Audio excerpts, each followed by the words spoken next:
أما بعد فأعوذ بالله من الشيطان الرجيم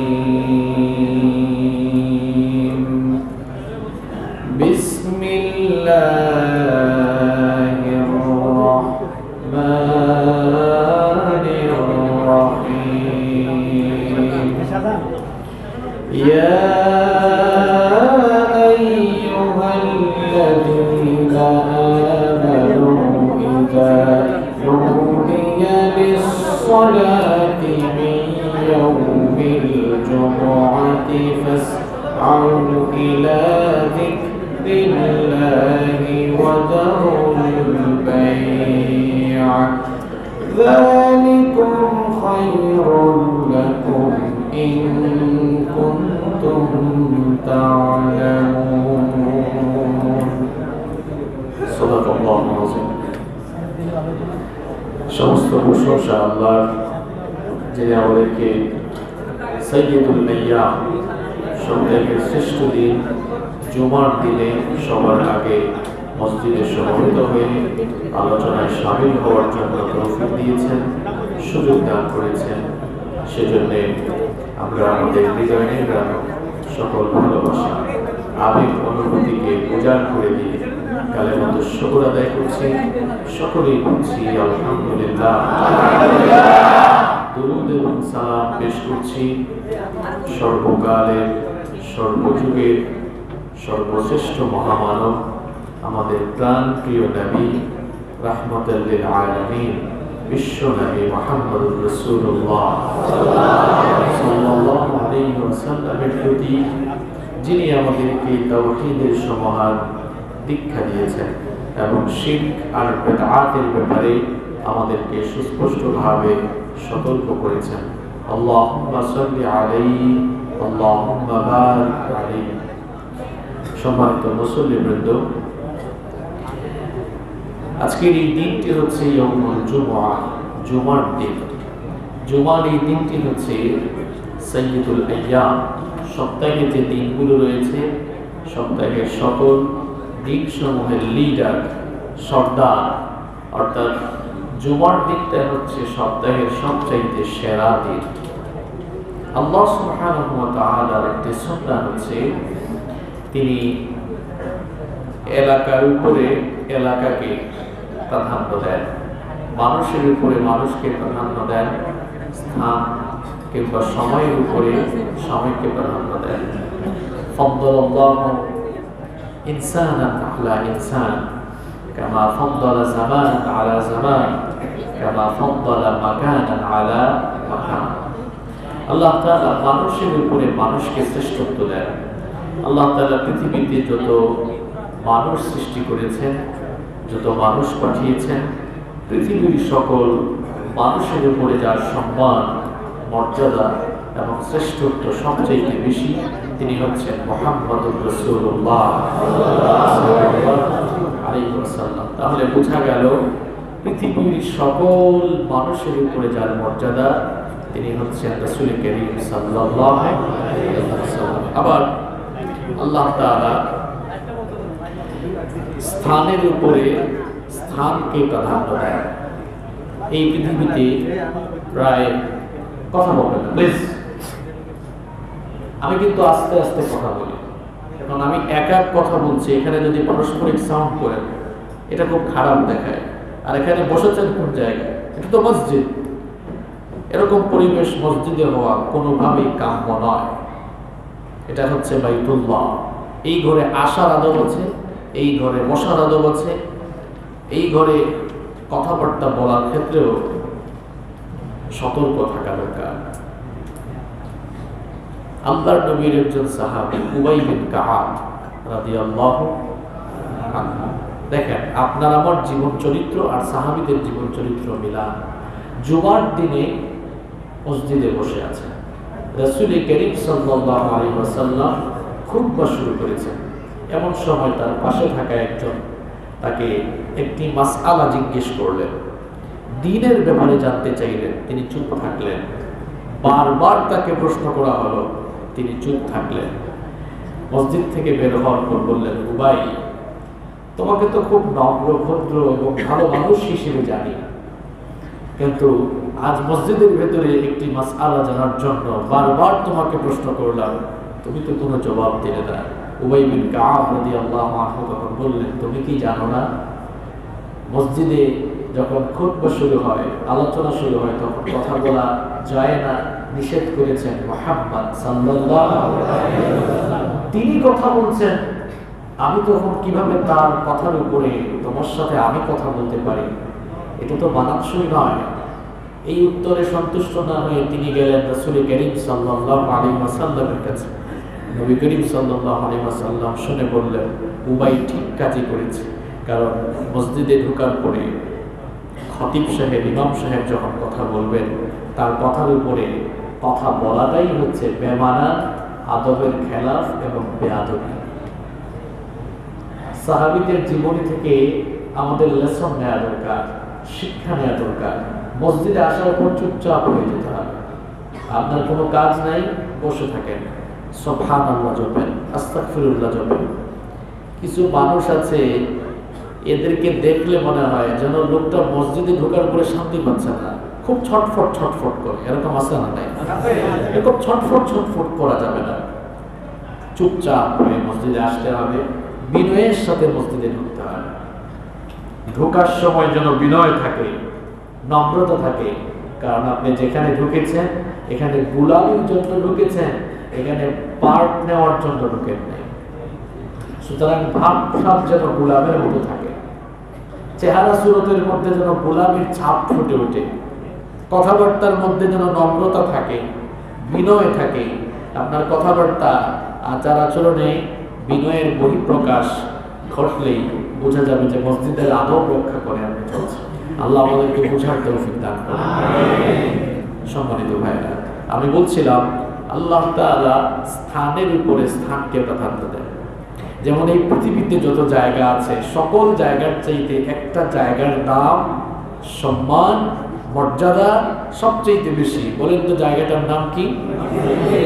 মক্কাতুল মুকাররমা। মক্কাতুল মুকাররমা, এই জায়গাটির দাম এত বেশি।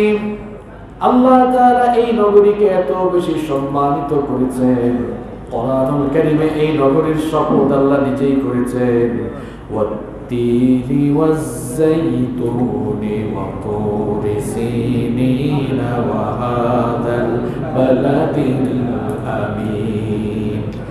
বাংলাদেশের নামে আল্লাহ কসম করেছেন, এমন কোন সূরা আছে নাকি? না।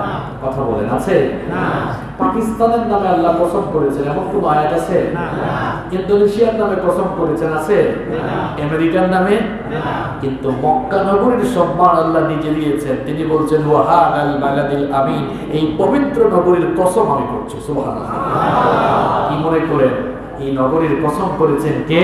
আল্লাহ। পৃথিবীর সকল জায়গার উপরে যে জায়গার শ্রেষ্ঠত্ব আল্লাহ দিয়েছেন, সেই জায়গার নাম হচ্ছে মক্কাতুল মুকাররমা। এভাবে আল্লাহ তাআলা সময়ের উপরে সময়কে প্রাধান্য দেন, সময়ের উপরে সময়কেও প্রাধান্য দেন। এক বছর সমান কত দিন? 365 দিন। এই 365 দিনের মধ্যে সবচাইতে সম্মানিত দিন, সবচাইতে দামি দিন কোনটা? হ্যাঁ, ইয়াউমে আরাফা, হজের দিন যেটা। কেন এই দিনটা শ্রেষ্ঠ? এই দিনে আল্লাহ এত বেশি লোককে ক্ষমা করে দেন, বছরের অন্য দিনে আল্লাহ এত পরিমাণ ক্ষমা করেন না। সুবহানাল্লাহ। শয়তানও লজ্জা পায়, আল্লাহর ক্ষমা দেখে শয়তান ওই দিন কি করে? লজ্জা পায়। তাহলে সারা বছরের সবচেয়ে দামি দিন হলো ইয়াউমে আরাফা, আর সারা বছরের সবচাইতে দামি রাত হচ্ছে লাইলাতুল কদর। কেন? এই রাতে কোরআন নাযিল করেছেন কে? আল্লাহ। তাহলে বোঝা গেল সারা বছরের সবচেয়ে দামি দিন আরাফার দিন, সবচাইতে দামি রাত কদরের রাত। সারা বছরের সবচাইতে দামি মাস কোনটা? কেন? শাহরুর রমাদান আল্লাযী উনজিলা ফীহিল কুরআন, এই মাসে কোরআন নাযিল করেছেন কে? আল্লাহ। তাহলে সারা বছরের সবচাইতে দামি মাস হলো রমাদান মাস। এবার বলেন তো, মাসের মধ্যে যে 4টি সপ্তাহ থাকে, ওই সপ্তাহের সবচাইতে দামি দিন কোনটা?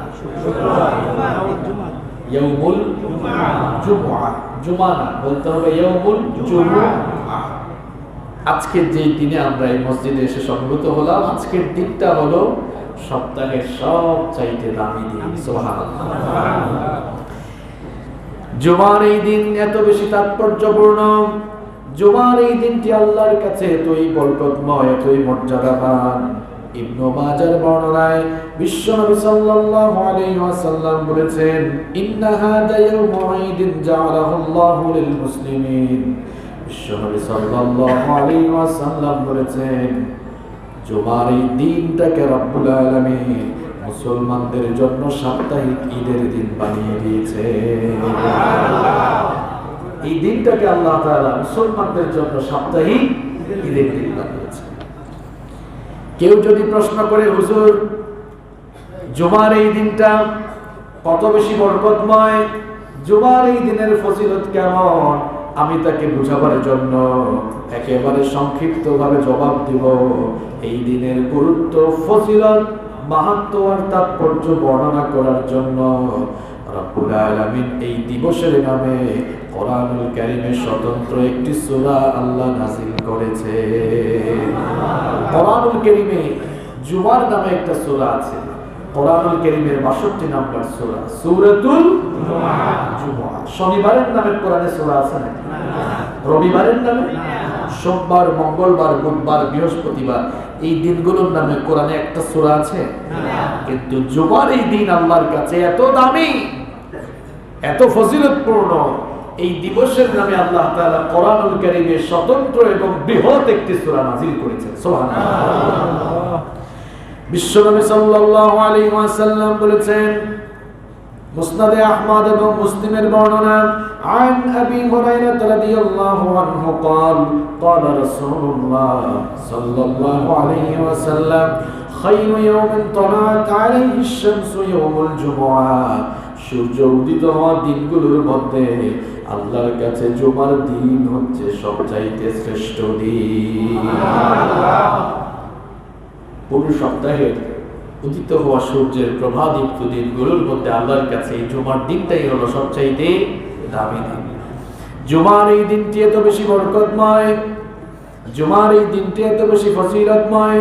মুসলিম শরীফের অন্য হাদিসে বিশ্বনবী সাল্লাল্লাহু আলাইহি ওয়াসাল্লাম বলেছেন, আদাল্লাহু আনিল জুমআতি মান কানা ক্বাবলানা। আমাদের পূর্ববর্তী উম্মতদেরকে আল্লাহ তাআলা এই জুমার দিনের নিয়ামত দিতে চেয়েছিলেন, কিন্তু কেউ জুমার দিনের ব্যাপারে সঠিক পথের সন্ধান পায় নাই। জুমার এই দিনকে আল্লাহ তাআলা ইহুদি জাতিকে দিতে চেয়েছিলেন, জুমার দিনের এই নিয়ামতকে রব্বুল আলামিন খ্রিস্টানদেরকে দিতে চেয়েছিলেন। ফাখতালাফু ফি, কিন্তু তারা এ ব্যাপারে মতবিরোধে লিপ্ত হয়েছিল। মতবিরোধে লিপ্ত হয়ে ইহুদিরা শনিবারকে তাদের ইবাদতের দিন হিসেবে গ্রহণ করলো, আর খ্রিস্টানরা রোববারকে তাদের ইবাদতের দিন হিসেবে গ্রহণ করলো। ফাজা আল্লাহু বিনা ফাহাদানাল্লাহু লিয়াউমিল জুমআ। এরপরে রব্বুল আলামিন আমাদেরকে এই দুনিয়াতে পাঠালেন, আর জুমার দিনের এই নিয়ামত আমাদেরকে গিফট করতে চাইলেন। আমরাও কোনো কথাবার্তা ছাড়া, কোনো অজর আপত্তি ছাড়া জুমার দিনের নিয়ামত আমরা গ্রহণ করে নিলাম। জুমার দিবসকে আল্লাহ তাআলা আমাদের পূর্বে ইহুদি খ্রিস্টানদেরকে দিতে চেয়েছিলেন সাপ্তাহিক ইবাদতের দিন হিসাবে। এরা নেয় নাই, এরা মতবিরোধ করেছিল, ইখতিলাফ করেছিল। এরপরে আল্লাহ তাআলা আমাদেরকে দয়া করে দিলেন, আমরাও আল্লাহর সাথে কোনো কথাবার্তা না বলে আমরা গোলামের মতো মাথা নত করে জুমার দিনের এই হাদিয়া, এই গিফট আমরা গ্রহণ করে নিয়েছি। সুবহানাল্লাহ।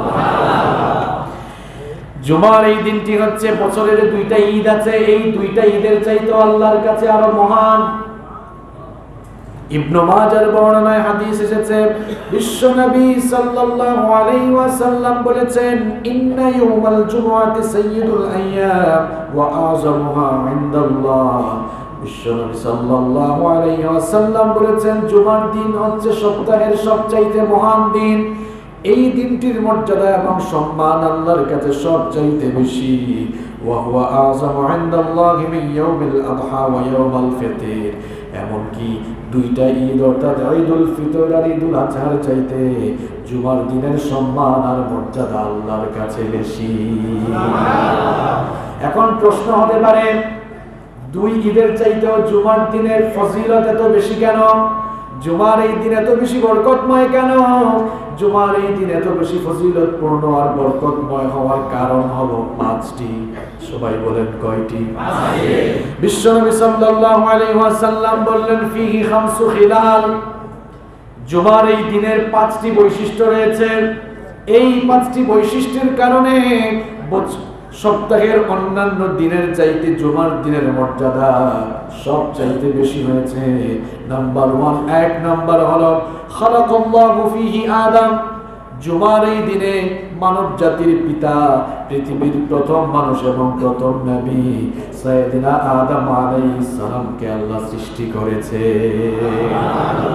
জুমার দিনের বৈশিষ্ট্য পাঁচটি। জুমার এই দিন ফজিলতপূর্ণ হওয়ার কারণ পাঁচটি। এক নম্বর হলো, এই দিনে আল্লাহ তাআলা পৃথিবীর সকল মানুষের বাবা, পৃথিবীর প্রথম মানুষ আদম আলাইহিস সালামকে আল্লাহ তাআলা এই জুমার দিনে সৃষ্টি করেছেন। সুবহানাল্লাহ। দুই নম্বর হলো, ওয়া আহবাতাল্লাহু ফিহি আদামা ইলাল আরদ।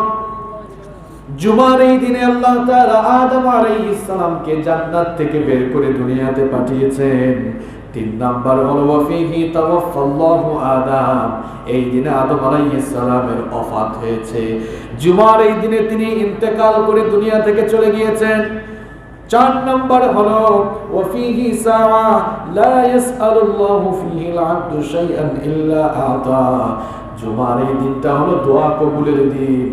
জুমার দিনে এমন একটা সময় রয়েছে, ওই সময় বান্দা আল্লাহর কাছে যা চাইবে আল্লাহ তাআলা বান্দার ওই চাওয়াগুলোকে পূরণ করবে। আর পাঁচ নাম্বার হলো, ফিহি তাকুমুস সাআ। এই জুমার দিনেই কিয়ামতের ঘটনা ঘটবে। এই পাঁচটি কারণে সপ্তাহের অন্যান্য দিনের চাইতে জুমার দিনের মর্যাদা বাড়িয়ে দিয়েছেন কে? ওমর ইবনুল খাত্তাব রাদিয়াল্লাহু আনহুকে এসে একবার এক ইহুদি জিজ্ঞেস করলো। একবার এক ইহুদি এসে বলল, ওগো আমিরুল মুমিনিন, আপনাদের কিতাবের ভেতরে এমন একটি আয়াত আল্লাহ নাযিল করেছেন, ওই আয়াত যদি আপনাদেরকে না দিয়ে আল্লাহ আমাদের উপরে নাযিল করতেন, আল্লাহ যদি স্পেশালি আমাদেরকে ওই আয়াতটা দিতেন, তাহলে যেই দিনে ওই আয়াত নাযিল হয়েছিল সেই দিনটাকে আমরা আমাদের জন্য ঈদের দিন বানিয়ে ফেলতাম। ওমর ইবনুল খাত্তাব রাদিয়াল্লাহু আনহু তাকে জিজ্ঞেস করলেন, তুমি কোন আয়াতের কথা বলছো? ইহুদি তখন বলল, আমি আপনাদের কিতাবের সূরাতুল মাইদার 3 নম্বর আয়াতের কথা বলছি। আল-ইয়াওমা আকমালতু লাকুম দীনাকুম ওয়া আতমামতু আলাইকুম নি'মাতি ওয়া রাদিতু লাকুমুল ইসলাম দীনা। এই আয়াত যদি আমাদের জন্য স্পেশালি নাযিল হতো, যেই দিন এই আয়াতটি নাযিল হয়েছিল সেই দিনটাকে আমরা আমাদের জন্য ঈদের দিন বানিয়ে ফেলতাম। ইহুদির কথা শুনে ওমর ইবনুল খাত্তাব রাদিয়াল্লাহু আনহু তখন বললেন, তুমি হয়তো জানো না, এই আয়াত যেদিন নাযিল হয়েছিল সেই দিনটা ছিল ইয়াউমে আরাফা, আরাফার দিন। আর নবীজি যেদিন আরাফার দিবসে উপস্থিত হয়েছিলেন সেই দিনটাও ছিল জুমার দিন। সুতরাং ঈদ আর বানানো লাগবে না, কারণ আমাদের জুমার এই দিনটাকে সাপ্তাহিক ঈদের দিন আমাদের জন্য বানিয়েছেন কে? আল্লাহ। জুমার এই দিবস এত বেশি ফজিলতপূর্ণ, তিরমিজি শরীফের হাদিসে বিশ্বনবী সাল্লাল্লাহু আলাইহি ওয়াসাল্লাম বললেন, মা মিন মুসলিমিন ইয়ামুতু ইয়াওমাল জুমআতি আও লাইলাতাল জুমআতি ইল্লা ওয়াকাহু আল্লাহু ফিতনাতাল কাবার। এই দিনটির মর্যাদা এত বেশি, জুমার রাতে কিংবা জুমার দিনে যদি কোনো মুসলমান মারা যায় আল্লাহ তাআলা তাকে কবরের শাস্তি থেকে বাঁচিয়ে দিবে। এই হাদিস শুনে আবার কেউ ভুল বুঝবেন না যে ঈমানের দাবিদার লোক আর ঈমানের দাবি করতো আবার সুদ ঘুষ খাইতো, মিথ্যা বলতো, চুরি করতো, ডাকাতি করতো, গীবত করতো, পরনিন্দা পরচর্চা করতো, গুন্ডামি মাস্তানি করতো, মানুষের উপরে জুলুম করতো, এই ধরনের লোক মারা গেলেও কি আল্লাহ মাফ করে দিবে? মাফ করা না করে আল্লাহর ব্যাপার, এটা আমি বলছি না। ঈমান কি এটা আগে বুঝতে হবে। যেই লোক ঈমানের দাবি করবে সেই লোক ঈমানের দাবি মুখ দিয়ে করে কখনো অন্যায় অপকর্ম করতে পারে না। ঈমানের দাবি করে কেউ যদি বাস্তবিক জীবনে অন্যায় অপকর্ম করে, বুঝতে হবে এই লোকটা মৌখিকভাবে ঈমানের দাবি করে ঠিক, কিন্তু বাস্তবিকভাবে ঈমানের বিপরীত কাজ করে সে আসলে মুনাফিকের পরিচয় দেয়। আর মুনাফিকদের ব্যাপারে আমি আর কি বলবো, আল্লাহ তাআলাই বলেছেন ইন্নাল মুনাফিকিনা ফিদ দারকিল আসফালি, এদেরকে আল্লাহ তাআলা জাহান্নামের তলায় রাখবেন। বড় বড় কাফের যারা, নমরুদ, ফেরাউন, সাদ্দাদ, হামান, কারুন, আবু জাহাল, উতবা, শাইবা, যেগুলোর নাম বললাম এগুলোর চেয়ে বড় কাফের পৃথিবীতে আর আছে নাকি? এরা জাহান্নামের উপরের তলায় থাকবে। আর মুনাফিক এত খারাপ, এরা জাহান্নামের তলায় থাকবে। এখন প্রশ্ন হলো, হু ইজ মুনাফিক? হোয়াটস দ্য ডেফিনেশন অফ মুনাফিক? মুনাফিক কে? মুনাফিকের তো আলাদা দেশও নাই। কেউ যদি বলে হুজুর হিন্দু দেখবো, কোন দেশে যাব? ইন্ডিয়ায় যায়। হুজুর খ্রিস্টান দেখবো, আমেরিকায় যায়। বৌদ্ধ দেখবো, মায়ানমার যান। হুজুর মুনাফিক দেখবো,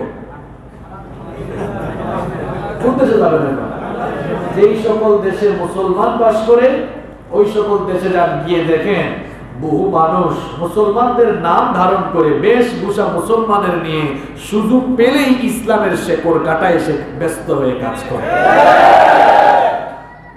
মুনাফিক দাড়িও রাখে, টুপিও মাথায় দেয়, পাঞ্জাবিও পরে, আবার সুযোগ পাইলে দাড়িওয়ালা টুপিওয়ালা লোকগুলাকে পিটাবার চেষ্টা করে। এরা মাথায় টুপি দেয়, পাঞ্জাবিও পরে, আবার সুযোগ পাইলে কোরআনওয়ালা লোকগুলোর উপরে জুলুম চালায়। এদেরকে চিনা খুব মুশকিল। এরা মুখ দিয়ে ঈমানের কথা বলবে আর বাস্তবিক জীবনে ঈমানের বিপরীত কাজ করবে। এরাই মুনাফিক। মুনাফিকের ব্যাপার ভিন্ন। এই হাদিস তাদের ব্যাপারে যারা ঈমান আছে, ঈমানের পথে চলে। ওই মানুষগুলো জুমার দিনে, জুমার রাতে মারা গেলে এদেরকে কবরের শাস্তি থেকে বাঁচাবেন কে? বাঁচাবেন কে? এই যে জুমার দিনের এত ফজিলত বললাম আপনাদেরকে, এই ফজিলত গুলো শুনে কি মনে হলো? জুমার এই দিনটা সপ্তাহের অন্যান্য দিনের চাইতে কম মর্যাদা সম্পন্ন না বেশি মর্যাদা সম্পন্ন? বেশি মর্যাদা সম্পন্ন যদি হয়, তাহলে সপ্তাহের অন্যান্য দিনে আমরা যতটা না ইবাদতমুখী হব, এই দিনে তো আরো বেশি ইবাদতমুখী হওয়ার কথা ছিল। কিন্তু আমাদের স্বভাব, আমাদের চরিত্র তো তার বিপরীত। দেখা যায় সপ্তাহের 6 দিন ঘুম থেকে তাড়াতাড়ি উঠলেও জুমার দিন একটু লেট করে উঠে। তা আপনি জুমার দিনের ফজিলত কি বুঝলেন? আপনি জুমার দিনের মর্যাদা কি বুঝলেন? বছরের সপ্তাহের সকল দিনের চাইতে এই দিনটার ফজিলত সবচাইতে বেশি। তার মানে এই দিনে ইবাদত করা লাগবে কম কম। আপনি তো ঘুম থেকে উঠেন 10টায়, 11টায়। কেউ কেউ আছে ওই যে কিছুক্ষণ পর যখন আমরা নামাজে দাঁড়াবো, আল্লাহু আকবার, হে এসে পেছনে দাঁড়াবে। অবশ্য এরকম মানুষ আপনাদের নোয়াখালীতে নাই? আছে মানে আরো বেশি আছে, নইলে এত টাকা খালি কেন? এখন আমাদের ফজুমিয়াতে আবার এই চিত্র নাই, তাই না? আপনি তো নামাজ পড়ে কি বুঝলেন আপনি বলেন? আপনি অন্যান্য দিন ঘুম থেকে উঠে যান ঘুরে ঘুরে, ফজরের নামাজের সময়, নামাজ শেষেও ঘুমান না। আর আপনি জুমার দিনে ফজরের নামাজের পরেও ঘুমান 11টা পর্যন্ত। কি বুঝলেন? তাহলে সূরা কাহাফ কখন পড়বেন? দুরূদ শরীফ কখন পড়বেন? কখন আপনি তাসবিহ তাহলিল করবেন? কারণ এই দিনটা তো সবচেয়ে দামি দিন। কারণ আল্লাহর নবী বলেছেন এই দিন দোয়া কবুল হয়, এটা দোয়া কবুলের দিন। এই দিনে এমন একটা সময় আছে, ওই সময়ে দোয়া কবুল করলে আল্লাহ বান্দার হাতকে খালি হাতে ফিরান না। আপনি কি করেন? দোয়া না করে ঘুমায় থাকেন। তো কি বুঝলেন আপনি? জুমার দিনের মর্যাদা কি বুঝলেন? এই যে মাইকের আওয়াজ বাইরে যাচ্ছে না, এখনো কিছু কপাল পুরা মুসল্লি এখনো হেঁটে গোসল করে, এখনো কেউ মনে হয় ঘুম থেকে উঠছে। মিয়া ভাই, আপনি কি বুঝছেন বলেন? আজকের দিনটার ফজিলত কি বুঝলেন আপনি? আজকের এই দিনটি হলো সপ্তাহের সকল দিনের চাইতে দামি দিন। আল্লাহু আকবার। এবার আসুন, এই দিনটাকে জুমার দিন হিসাবে নামকরণ করা হলো কেন? আজকের এই দিনটার নাম কি? ইয়াউমুল জুমআহ। এবার প্রশ্ন হলো যে কি কারণে জুমার দিনকে জুমআহ নামকরণ করা হলো? এর বেশ কিছু কারণ বিভিন্ন বর্ণনায় পাওয়া যায়। রাসূল করিম সাল্লাল্লাহু আলাইহি ওয়াসাল্লামের আগমনের 560 বছর পূর্বে, কত বছর পূর্বে? 560 বছর পূর্বে কাব বিন লুয়াই নামে এক লোক এই জুমার দিনকে জুমুআ হিসেবে নামকরণ করেছিলেন। আবার কোন কোন রিওয়ায়াতে পাওয়া যায় তার নাম ছিল কুসাই বিন কিলাব। জাহিলি যুগে, ইসলাম পূর্ব যুগে জুমার দিনটিকে বলা হতো ইয়াউমুল আরুবা।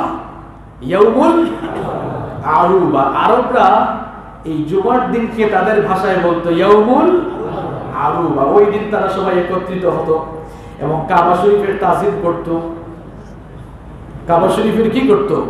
তাজিম করত। বিশেষ করে কাব বিন লুয়াই নামে যে ব্যক্তি ছিলেন তার ব্যাপারে বর্ণনা পাওয়া যায় তিনি হানিফ ছিলেন, একনিষ্ঠ ছিলেন, মূর্তি পূজার সাথে তার কোনো সম্পর্ক ছিল না। তিনি আরব অর্থাৎ মক্কার চারপাশের লোকদেরকে আহ্বান করতেন যে এই জুমার দিনে তোমরা কেউ মূর্তি পূজা করো না, এই দিকটাকে তাজিম করো। আবার আল্লামা হাফিজ ইবনে হাজার আসকালানি রাহিমাহুল্লাহ তিনি বলেছেন যে জুমার দিনকে এই জন্যই ইয়াউমুল জুমআ হিসেবে নামকরণ করা হয়েছে, কারণ জুমআ এটি আরবি শব্দ, এটি জামআ মূল ধাতু থেকে নিষ্পন্ন হয়েছে, যার বাংলা অর্থ হলো একত্রিত করা, জমা করা, এক জায়গায় করা, এক জায়গায় করা। আল্লাহ তাআলা আদম আলাইহিস সালামকে তার স্ট্রাকচার, আল্লাহ তাআলা তাকে বানানোর পরে তার দেহের বিভিন্ন অঙ্গ প্রত্যঙ্গকে যেই দিন একসাথে করেছিলেন, জমা করেছিলেন, ওই দিনটার নাম ছিল ইয়াউমুল জুমআ। এই জন্য ওই জমা থেকে জুমআ নাম দেওয়া হয়েছে। আবার কোন কোন মুসলিম বিশেষজ্ঞ স্কলার বলেছেন যে জুমার দিনে মুসলমানরা সবাই একসাথে সমবেত হয় বলে, যেমন বিভিন্ন এলাকায় পাঞ্জেগানা মসজিদ থাকে, তাই না? ইবাদতখানা থাকে, ছোট ছোট ইবাদতখানা থাকে, কিন্তু জুমার দিনে কি সবাই ইবাদতখানায় থাকে নাকি জামে মসজিদে আসে? সবাই জামে মসজিদে চলে আসে। এই যে একটা মিলন মেলা ঘটে, এজন্যই এই দিনটার নাম দেওয়া হয়েছে ইয়াউমুল একত্রিত হওয়ার দিন। তাহলে আমরা জুমার দিনকে কেন জুমার দিন হিসাবে নামকরণ করা হলো সেটা আমরা জানতে পারলাম। আবার কোন কোন আলেম বলেছেন যে জুমআ যেহেতু জামআন থেকে এসেছে, জামআন মানে একত্রিত করা, যেহেতু কিয়ামত হবে জুমার দিনে আর সেদিনই আল্লাহ একত্রিত করবেন, এই জন্য এই দিনটাকে বলা হয় ইয়াউমুল জুমআ। তাহলে জুমার দিনকে কেন জুমআ হিসেবে নামকরণ করা হয়েছে, বুঝতে পেরেছেন? আচ্ছা, এবার আসেন এই জুমআর দিনে আমাদের কি কি কাজ করা দরকার, আমাদের কি কি করণীয় রয়েছে, সেগুলো আমরা আজকে জানার এবং বোঝার চেষ্টা করব ইনশাআল্লাহ। আমি আমার ক্ষুদ্র গবেষণায় জুমার দিনের 20টি করণীয় আমল খুঁজে বের করেছি। এখন আপনাদের সামনে সেগুলো ধারাবাহিকভাবে তুলে ধরব ইনশাআল্লাহ। জুমার দিনে কতটি আমল রয়েছে? সবাই বলেন 20টি আমল রয়েছে। নোট করে নিয়ে যান, কাজে লাগবে ইনশাআল্লাহ। নাম্বার 1, 1 নাম্বার হলো জুমার দিনে ফজরের সালাত জামাতের সাথে আদায় করা। শুধু কি জুমার দিনে ফজরের সালাত পড়বে নাকি প্রত্যেক দিনই ফজরের সালাত পড়া দরকার? প্রত্যেক দিনই পড়া দরকার, যেহেতু আমরা স্পেশালি জুমার দিনের ব্যাপারে কথা বলছি, এজন্য